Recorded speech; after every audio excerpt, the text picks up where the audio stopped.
Hey guys, in this video, I will show you how to log out Hotmail from all devices. Alright, so let's begin with the video.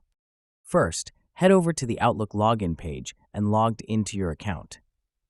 Once logged in, look at the top right corner where you'll see your profile icon or picture.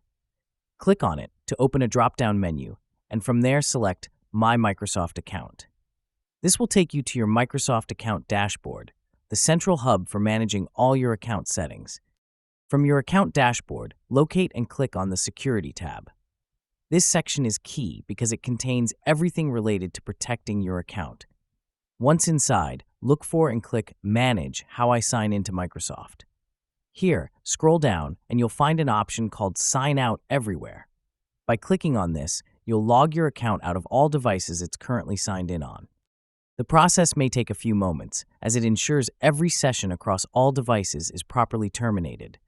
Once it's done, you can rest assured that any unauthorized access has been disconnected. And that's it. So that is how you can log out Hotmail from all devices. So that's all for this video. Thanks.